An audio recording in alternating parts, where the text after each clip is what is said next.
Todos aí no Brasil. Boa tarde, presidente. Nós estamos na África do Sul, Joanesburgo, cidade maior aqui da África do Sul, minha capital, capital Pretória, que é o primeiro dia do BRICS, uma reunião super importante. Eu agradeço aí a participação de vocês, estamos um pouquinho atrasados hoje, mas todas as rádios que estão aí participando com o programa também, eu dou um abraço para Itaberaba, a Rádio Urbis, que é uma das que também estão sempre aqui transmitindo o nosso programa, conversa com o presidente. Presidente, antes da gente falar de BRICS, né, porque obviamente começa hoje à tarde o BRICS, eu queria falar um pouquinho de África, né? O senhor já viu muitas vezes a África, é uma coisa muito original dos seus outros dois mandatos e que o senhor está retomando agora. Já teve muito brevemente em Cabo Verde e essa viagem começa aqui na África do Sul, depois tem Angola, São Tomé. Qual a tua relação com a África? Por que o senhor achou, desde lá de trás, muito importante fazer essas viagens para cá? Bem, eu vou falar boa tarde para o Shoa, aqui na África, e vou falar bom dia para o povo brasileiro que está nos assistindo.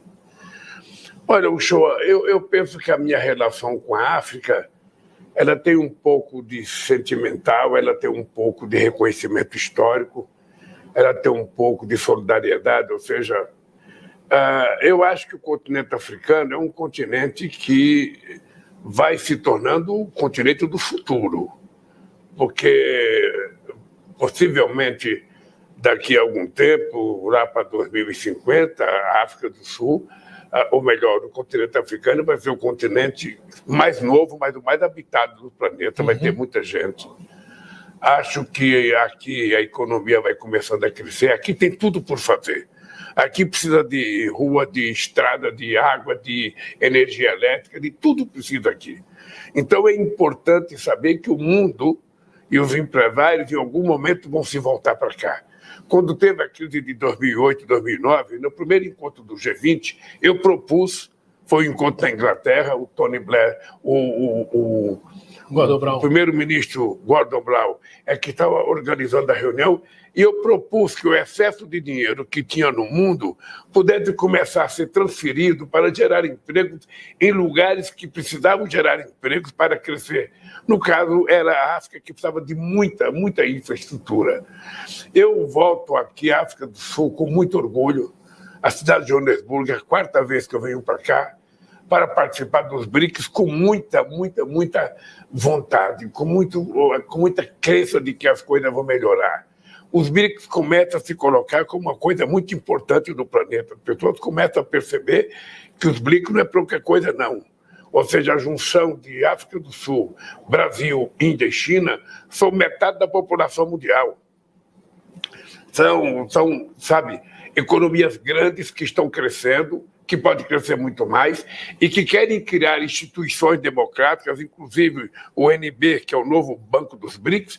A gente quer criar um banco para sair, agir diferente do que agem os bancos hoje criados, sabe, depois de 1945.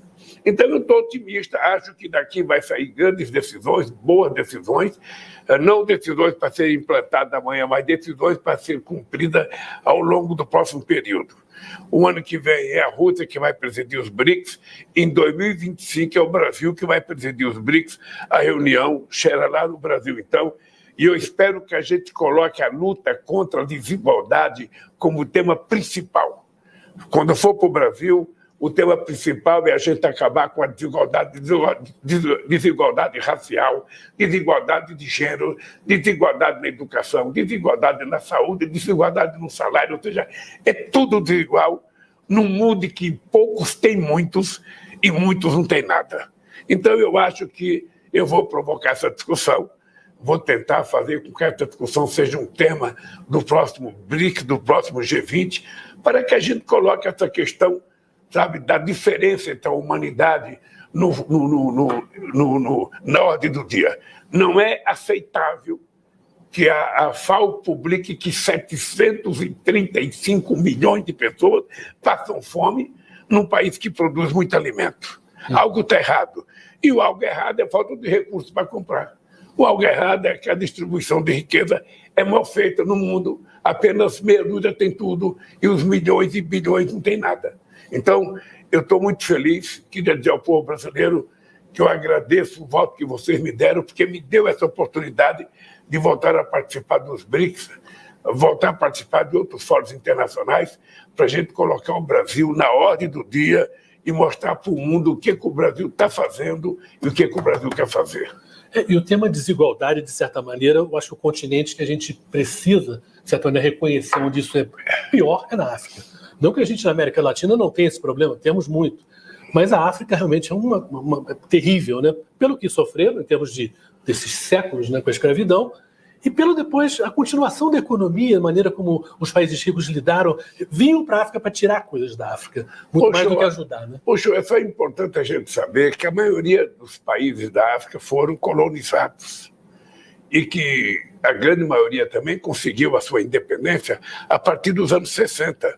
Portanto, é uma coisa muito nova, muito nova. O que é mais grave é que muitos países eram autossuficientes na produção de alimento.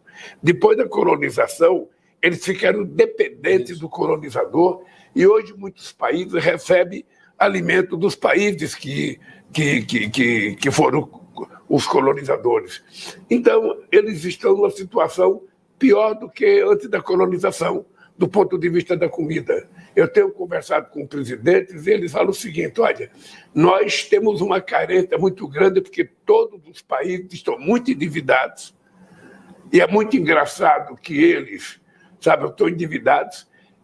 É uma dívida de quase 800 bilhões de dólares de todo o continente africano e por conta de estar endividado, eles não podem tomar dinheiro emprestado para fazer as coisas que eles precisam. Essa é uma discussão que eu acho que a gente tem que fazer em algum momento, em alguma instância, de que é preciso a gente dar um paradeiro nessa dívida e transformar essa dívida numa coisa de investimento para os países poder sair dessa encalacrada. Eu estou devendo, eu não posso pagar, vou pagar esse dinheiro, ao invés de pagar, eu vou investir em alguma coisa que me gere possibilidade de te pagar no futuro. É uma coisa normal, que é preciso que o mundo rico compreenda a necessidade da gente garantir aos países mais pobres de ter a oportunidade que ainda não tiveram. Presidente, como é que você vê? A gente, quando olha o BRICS, né, pela ordem das letras, né, Brasil, Rússia, Índia, China e África do Sul, que entrou 2 anos depois da criação. Teoricamente, são economias muito diferentes, países com culturas muito diferentes. Tem um lado que talvez você possa enxergar como mais difícil de decidir, mais difícil de ter consenso. Por outro lado, você pode pensar pelo lado positivo que somos mais complementares. Como é que você vê essa discussão de conseguir um acordo quando tem situações muito diferentes, por exemplo, de um país para outro? Olha, mas a coisa mais importante é você aprender a conviver com as divergências. Ou seja, cada país tem a sua particularidade, cada país tem seu interesse soberano, cada país tem as suas coisas que ele não pode abrir mão. Mas o que é importante é a gente tentar convergir para aquilo que todo mundo concorda. Eu vou te dar um exemplo muito, muito forte disso. Por exemplo, o Brasil reivindica que vários países possam entrar no Conselho de Segurança da ONU como membros permanentes. Daí é engraçado que o BRICS tem 4 países e só um é membro do Conselho Permanente, que é a China. E a Rússia. Então, cabe e a Rússia, é verdade. Então, é preciso que a gente convença a Rússia e a China que Brasil, África do Sul e os BRICS e a Índia possam entrar, no Conselho de Segurança. Esse é um debate que nós vamos discutir, inclusive, para a gente possibilitar a entrada de novos países, a gente tem que limitar uma certa coisa que todo mundo concorde. Porque, senão, se não tiver um grau de compromisso dos países que entram no BRICS, vira uma torre de Babel. Então, a gente está construindo isso. Eu penso que desse encontro aqui deve sair uma coisa muito importante sobre a entrada de novos países. Eu sou favorável à entrada de vários países e a gente vai se tornar forte. A gente quer criar um banco muito forte, que seja maior do que o FMI, mas que tenha outro critério de emprestar dinheiro para os países. Não de sufocar, mas de emprestar na perspectiva de que o país vai criar condições de investir o dinheiro, se desenvolver e pagar, sem que o pagamento atrofie, as finanças do partido. Você está lembrado no Brasil, quando todo ano chegava um casal, um homem e uma mulher, representando o FMI no aeroporto do Rio de Janeiro, eles vinham fazendo o que no Brasil? Iam visitar as contas do Brasil para saber se o Brasil estava fazendo as contas corretas. Não tinha maior vergonha para um país do que receber 2 representantes do FMI para ir ver se as contas estavam certas. sabe? Eu ficava até com pena do Malan, que ele era o ministro da Fazenda. Agora não. Agora eu acabei com isso porque, sabe, nós temos que aprender a tomar conta das nossas contas. Nós pagamos o FMI, emprestamos 15 bilhões de dólares para eles e hoje nós não devemos nada ao FMI e nem queremos dever. O que nós queremos é ter reservas cada vez mais fortes para que a gente seja dono do nosso nariz em qualquer discussão que a gente faça. Então, essa reunião dos BRICS, esses 4 países, tem muita importância no mundo. Nós somos mais de 1/3 já do PIB mundial, mais de 1/3. Nós somos quase que 1/3 de todo o comércio internacional. Então, nós podemos fazer com que mude os costumes e os hábitos políticos que até agora prevaleceram na conjuntura internacional. Por isso que é importante o Brasil estar de volta, para dizer o que pensa, o que quer, como quer, e tentar convencer os seus aliados das coisas que nós achamos que é importante. O G7 representa uma fatia muito particular, né? O mundo rico está ali. O BRICS, de certa maneira, até pela quantidade de pessoas, estão falando de quase metade da população, 40 e tantos % da população, é muito mais plural em relação à representatividade de gente, né? Seria um contraponto? O BRICS hoje está se encaminhando para ser um contraponto realmente ao G7? Não, eu acho que a gente não quer ser contraponto ao G7, a gente não quer ser contraponto ao G20, a gente não quer ser contraponto aos Estados Unidos, a gente quer se organizar. A gente quer criar uma coisa que nunca teve, uma coisa que nunca existiu. O Sul Global. Nós sempre fomos tratados como se fôssemos a parte pobre do planeta, como se nós não existíssemos. Nós sempre fomos tratados como se fosse de segunda categoria. E, de repente, a gente está percebendo que a gente pode se transformar em países importantes. E todos esses países são importantes. Se você falar da questão climática, quem é que tem força hoje para negociar? É o Sul Global. São os países da parte de baixo do globo terrestre. Se você falar de materiais, sabe, de minérios, você vai perceber que é o Sul Global que tem. Se você quiser falar de possibilidade de desenvolvimento, de possibilidade de crescimento, é o Sul Global. Então, nós estamos apenas dizendo, nós existimos, nós estamos nos organizando e nós queremos sentar numa mesa de negociação em igualdade de condições com a União Europeia, com os Estados Unidos e com qualquer outro país. O que a gente quer é criar novos mecanismos em que torne o mundo mais igual do ponto de vista das decisões políticas. Sabe, por exemplo, eu vou repetir a questão do Conselho de Segurança da ONU, os membros permanentes. Por que o Brasil não pode entrar? Por que a Índia não pode entrar? Por que a África do Sul não pode entrar? Por que não pode entrar a Alemanha? Por que não pode entrar a Índia? Que são países, sabe? Quem é que disse que são os mesmos países que foram colocados lá em 1945? Continue lá. O mundo mudou, a política mudou e nós queremos essa mudança. Os BRICS significa isso.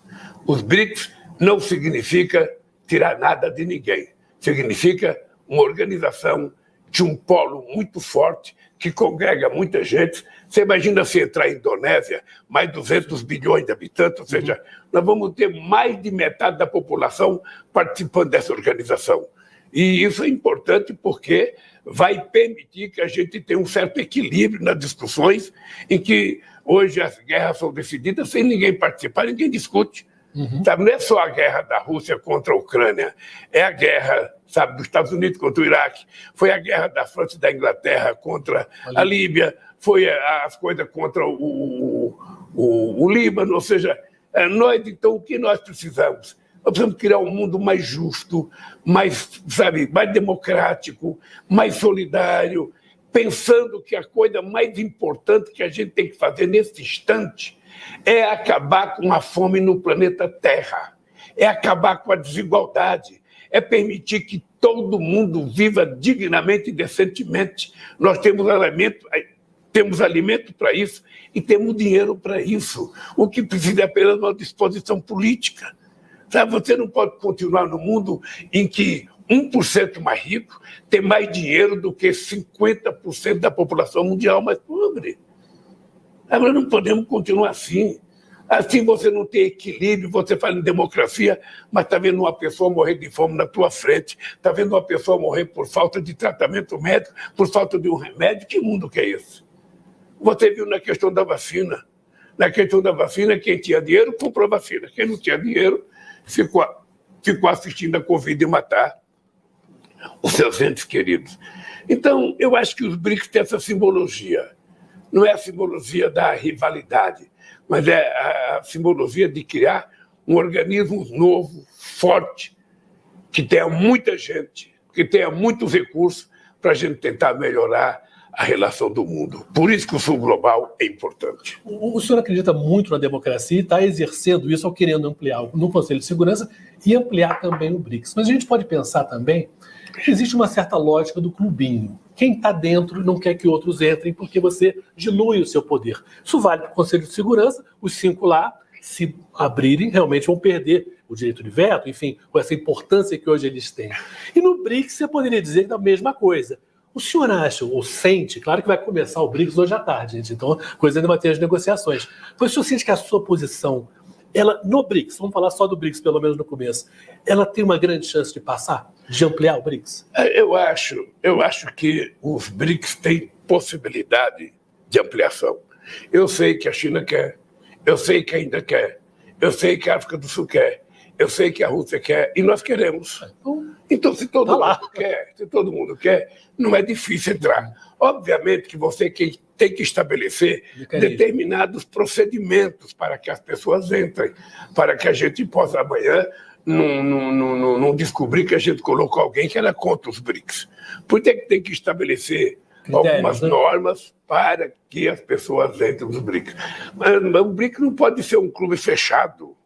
Sabe, o G7 é um clube fechado. O G7, mesmo quando o Brasil chegou à 6ª economia do mundo, a gente era convidado como convidado e não como participante.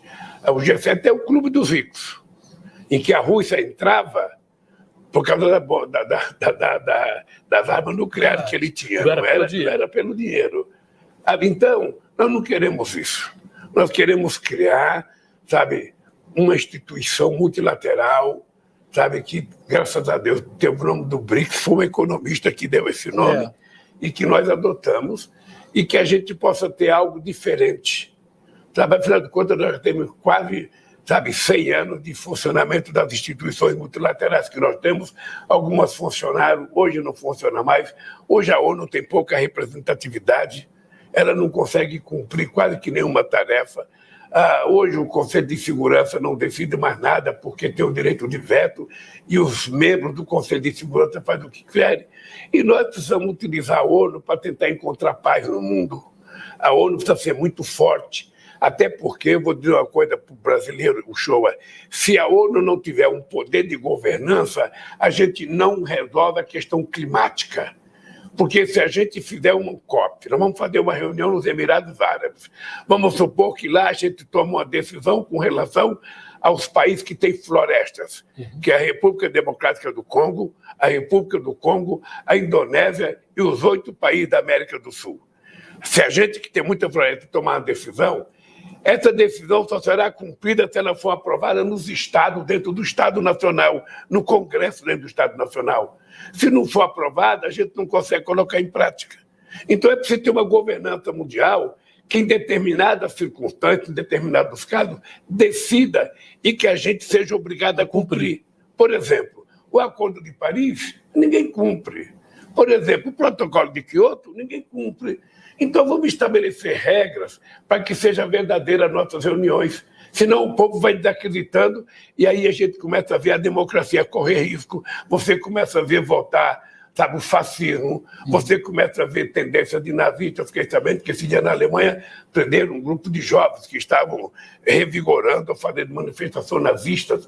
Nós não podemos permitir que isso continue, se nós que somos democratas, se nós acreditamos na democracia como o melhor modelo de governança, nós precisamos garantir que a gente tenha instituições fortes para garantir, inclusive, essa democracia.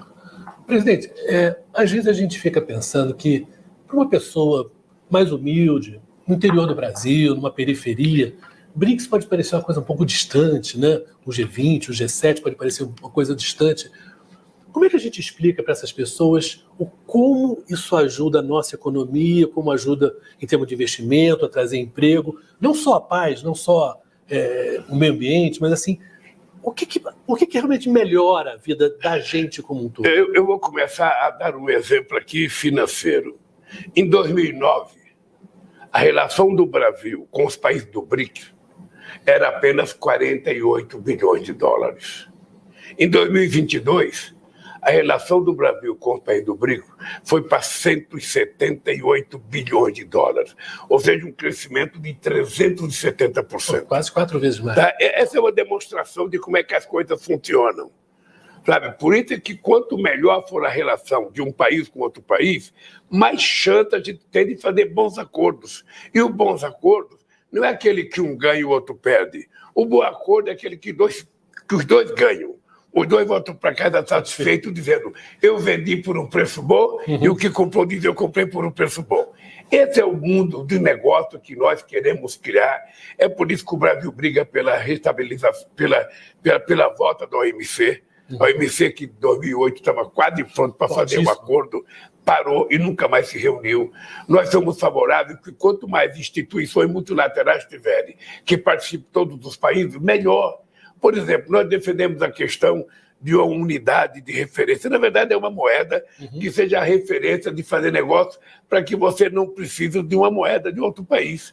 Ora, por que eu faço negócio com a China? Eu preciso de ter dólar para fazer negócio com a China. O Brasil e a China têm tamanho suficiente para fazer negócio nas suas moedas ou em outra unidade, sabe, de conta que a gente possa fazer. A gente, sem desvalorizar a moeda da gente e sem negar, ela continua existindo, mas a gente cria uma moeda de comércio exterior. Isso funcionaria como assim? A gente reconhece o peso de cada moeda e quanto ela representa em relação ao do outro. Isso, depois dos bancos centrais fariam os ajustes necessários. O que é importante é que a gente não pode depender de um único país que tem o dólar, de um único país que bota a maquininha para rodar dólar, e nós somos obrigados a ficar vivendo da flutuação dessa moeda. Não é correto. Antigamente, dentro do dólar, era o ouro. Ninguém discutiu que o ouro ia deixar de ser a moeda referência. Ninguém discutiu. Simplesmente tiraram. Tiraram. Então, o que nós queremos é o seguinte: tem país como a Argentina que não pode comprar dólar agora. Está numa situação muito difícil, porque não tem dólar. Olha, para vender para o Brasil não deveria precisar de dólar. Sabe, vamos trocar nossas moedas, e os bancos centrais fazem os acertos no final do mês. Sabe, o Brasil e China, o Brasil e Índia. Então, é isso que nós precisamos discutir. Essas são as novidades que nós precisamos discutir. E quando você propõe coisa nova, as pessoas têm medo, as pessoas se assustam, as pessoas não querem. Colocar uma moeda, sabe, de negócio entre o Brasil e outros países, não é negar o dólar. O dólar vai continuar com o valor que ele tem, sendo uma moeda importante, tal. Mas nós não precisamos, se não tiver dinheiro para comprar dólar, comprar dólar, negocie na nossa moeda. Agora mesmo, a Argentina, na situação, o Haddad estava conversando com a Argentina e é possível a gente ajudar a Argentina tendo como moeda o yuan. Sabe, aqui da China, sabe, fazer uma coisa diferente, uma coisa um pouco mais serena, mais madura, menos pragmática, como é as regras estabelecidas hoje, que só favorece o sistema financeiro. Só favorece. Eu fico, às vezes, irritado, Shoa, porque quando houve a crise em 2008 nos países ricos, o FMI não se manifestou. Até parecia que o FMI não existia. Agora, quando tem uma crise em qualquer país pequeno, seja da África ou da América Latina, o FMI resolve dar palpite, resolve falar, resolve meter o bico. Sabe, quando, na verdade, ele deveria ajudar. Deveria ajudar, mas não ajuda. O dinheiro que ele põe lá é quase como se fosse um cabresto. O país fica preso àquilo e não consegue sair. E a gente pode ver isso, a situação da Argentina. Como é que está difícil por causa do empréstimo que foi feito por interesses políticos do FMI. Os 44 bilhões emprestados ao Macri na época das eleições. Há quem diga na Argentina que esse dinheiro foi emprestado por conta das eleições para que o Macri pudesse ganhar as eleições. Ele não ganhou, o Alberto Fernandes ganhou e o Alberto ficou com a dívida e que agora tem que pagar. E nós sabemos da situação da Argentina. Teve uma seca muito forte, perderam 25% da sua agricultura E eu, por exemplo, defendo que os nossos irmãos da Argentina possam participar dos BRICS. Eu defendo isso, vamos ver na reunião como é que fica, mas eu defendo, se vai ser agora, se vai ser daqui ao mês, 2 meses, tudo. Mas eu defendo que é muito importante a Argentina estar nos BRICS, e até porque tem uma coisa muito importante, o Brasil não pode fazer política de desenvolvimento industrial sem lembrar que a Argentina é um país que tem que crescer junto com o Brasil. Nós temos que compartilhar as coisas que nós fazemos com a Argentina. Os nossos empregos, né? É isso que eu quero. Eu quero que a Argentina tenha poder de compra para comprar mais e tenha coisa para vender mais.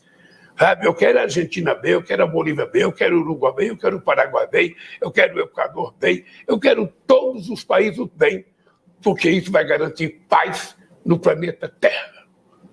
A gente fala tanto hoje em dia, né? A gente está com o celular aqui, estamos falando ao vivo para o Brasil, tanto em modernidade, né? Tanta coisa mudou. E, no entanto, tudo isso que você está descrevendo, de certa maneira, são instituições de quase 80 anos, né? O de pós-guerra, né? O Conselho de Segurança, a ONU, o Bretton Woods, que decidiu, o FMI, Banco Mundial. É tudo muito antigo e precisa dar uma refrescada, precisa dar uma mudada muito grande, porque é esquisito que se mude tanto quando se fala em tecnologia e não se muda nada enquanto se fala em política. Pois é, para o mundo do trabalho as coisas ficam sempre pior. Eu agora estou com muita fé de que a gente possa ter um novo ciclo de crescimento, inclusive o Brasil voltar a ter uma política industrial mais arrojada. O Brasil já teve 30% do seu PIB da indústria. Hoje é apenas 11%. Tá? E isso eu falo não negando o peso da agricultura, porque também na agricultura tem muita tecnologia. Eu falo porque o Brasil precisa voltar a exportar valor agregado. E você tem que aproveitar esse momento histórico em que o mundo quer se livrar, sabe, da poluição, e a questão climática ganha um peso importante. E nesse aspecto o Brasil é imbatível. O Brasil é imbatível no biodiesel, o Brasil é imbatível no etanol, o Brasil vai ser imbatível no hidrogênio verde, o Brasil é imbatível em eólica, o Brasil é imbatível em solar. Ou seja, nós temos um jeito de fazer uma indústria verde nesse país. Quem quiser comprar aço, quem quiser comprar qualquer coisa, vai comprar produzido por, sabe, energia limpa, sabe, que não joga gás carbônico no mundo, que não polui o mundo. Esse é o grande trunfo do Brasil que a gente tem que explorar muito. Eu lembro quando surgiu a vaca louca na Inglaterra, a resposta do Brasil era falar: o nosso boi é verde. A nossa carne é verde, esse boi não come ração, come carne, come grama. Então, essa é uma coisa vantajosa, que o mundo está percebendo isso. Quem é que tem que pagar um pouco? Quem tem que pagar um pouco mais, e isso aqui também não é nenhuma revanche, não é nenhuma coisa ofensiva contra ninguém, é que os países industrializados, há 200 anos atrás, que já ganharam muito dinheiro e que foram responsáveis pela derrubada de quase todas as florestas que existiam, eles terão que pagar um pouco do passado. Eles terão que pagar um pouco. Sabe? Isso é razoável. Por quê? Porque quando a gente fala da questão climática, eu não posso olhar o mundo e ver só as copas das árvores lá na Amazônia. Eu tenho que ver que lá embaixo tem milhões de homens, mulheres e crianças que querem comer, que querem trabalhar, que querem ter acesso a bens materiais que todo mundo tem. Então, nós, quando falamos na questão climática, nós temos que pensar também no povo. No Brasil são quase 28 milhões, na Amazônia toda são 50 milhões. Então, essa gente precisa ser tratada, precisa ter emprego, precisa comer, precisa tomar café de manhã, jantar, ter escola. Então, eu acho que o mundo desenvolvido tem que ajudar a fazer isso sem nenhum castigo, apenas numa atitude de falar: eu vou pagar o pedágio de uma coisa que eu já fiquei rica por conta de desmatar tudo na minha terra, de fazer a Revolução Industrial. Então, eu vou pagar a minha parte e pagar para que a gente possa construir esse mundo que todo quer. Porque todo mundo quer um mundo de paz. Todo mundo quer um mundo que todo mundo tem o direito de tomar café, almoçar, jantar de manhã. Todo mundo quer um mundo que todo tem escola de qualidade. Todo mundo quer um mundo que as pessoas possam viver felizes, ter acesso à cultura, ao lazer, que as pessoas façam o que quiser, respeitando o direito dos outros. Esse mundo é que nós queremos construir. E quando a gente discute o Brasil e os BRICS, a gente está discutindo um outro mundo é possível. nós estamos sendo testados. Vamos ver se nós temos competência de dar sinais de que esse outro mundo vai existir de verdade. Não queremos briga com ninguém. O que nós queremos é uma integração intercontinental que possa garantir que todos os países sejam tratados em igualdade de condições. Se isso é possível, então outro mundo é possível. E outro mundo é possível porque o planeta Terra garante, por causa da tecnologia, da evolução da genética, sabe, condições tranquilas de produzir alimento para todo mundo e todo mundo viver bem, sabe? Sobretudo o povo dos países mais pobres. É só isso que a gente quer nessa reunião dos BRICS. Dizer para todo mundo, nós existimos, queremos ser tratados de igualdade de condições e vamos criar novos instrumentos, sabe, multilaterais para fazer política social, política solidária, política financeira. A gente pode e vamos tentar fazer. Só tenho certeza, vocês verão que nesses próximos anos muita coisa vai mudar no mundo. Pode ter certeza, vai. Sonhe grande, porque quem sonha grande consegue realizar. Quem sonha pequeno, quando acordar, o sonho desapareceu, nem lembra o que sonhou. Presidente, estamos acabando o programa. Daqui a pouquinho vai começar o BRICS mesmo. E esse argumento moral que o senhor está falando é muito bom estar sendo falado daqui, você está dizendo aqui, da África do Sul. Porque aqui na África do Sul serão duas das grandes figuras morais da história da humanidade. O Mahatma Gandhi, o indiano, que morou aqui 21 anos. Depois ele foi para a Índia e criou e participou ali, foi o líder da independência da Índia em relação ao Império Britânico. E, claro, o Nelson Mandela, que aí o senhor conheceu, que também foi uma figura que também transformou o regime racista do apartheid nessa democracia que a gente vive hoje na África do Sul. São duas figuras inspiradoras. Eu queria que o senhor falasse uma palavrinha do que foi o Mandela um pouquinho. Olha, para o senhor. O show, primeiro é importante lembrar o seguinte, a África tem 54 países e cada um desses países tem grandes heróis. Aqui nesse continente houve muita luta, houve muita barbárie contra os negros, mas houve muita conquista dos negros que terminou nos anos 60 conseguindo a sua independência. Então tem muitos heróis aqui. Agora, obviamente, que a história do Gandhi começa exatamente aqui na África do Sul, e a África do Sul que conseguiu ter o Mandela, que é o exemplo mais próximo da minha geração, porque o Mandela, eu tive o prazer de conhecê-lo antes e depois, sabe, dele ser governo, e o Mandela era uma figura que era o resultado de uma luta mundial, porque o mundo inteiro começou a se colocar contra o apartheid e, de repente, a figura que aparecia era aquela figura do Mandela que parecia um homem de 8 metros de altura, sabe, de tanta competência, de tanta generosidade, sabe, e de fala tão suave quando ele falava com o seu povo.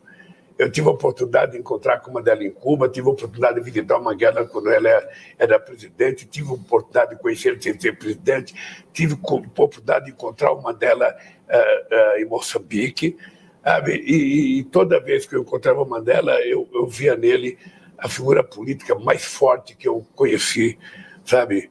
Um homem que passou 27 anos preso, que sai da cadeia sem ódio, que sai da cadeia para coordenar o seu povo sem nenhum ódio, que coloca vários brancos no seu governo, cada ministro negro tinha um subministro branco, sabe? Para mostrar eu vim para construir a paz, e conseguiu construir.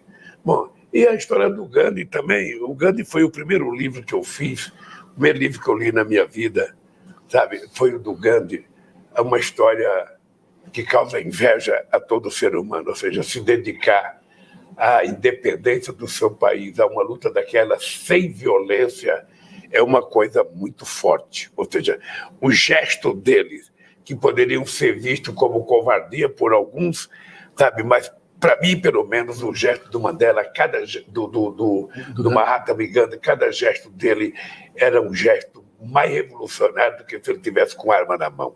Ele provou que a não violência pode derrubar o império. pode derrotar a Inglaterra como eles derrotaram. Então, esses exemplos, se o ser humano acompanhasse a vida dessas pessoas, eu acho que a gente aprenderia a ser mais justo, ser mais democrático, ser mais calmo e ser mais solidário. Ser mais solidário. É tão fácil ser solidário, é só você estender a sua mão para alguém que precisa de você. É simples assim. E é esse mundo que a gente sonha construir. E eu espero que a gente construa, porque senão esse mundo será destruído. Presidente, muito obrigado. Ótimo BRICS e ótima viagem pela África, tá? A gente volta semana que vem, terça-feira, aí já de Brasília, tá? Um grande abraço, muito obrigado pela participação de vocês, por todos aí no interior do Brasil, no YouTube, no Spotify, depois você vai poder ver também na hora que você quiser as melhores partes dessa entrevista com o presidente Lula. Um grande abraço, bom dia para todo o Brasil. Olha, um grande abraço em Brasília, fazendo o nosso encontro com o presidente. Um beijo no coração de todo o povo brasileiro.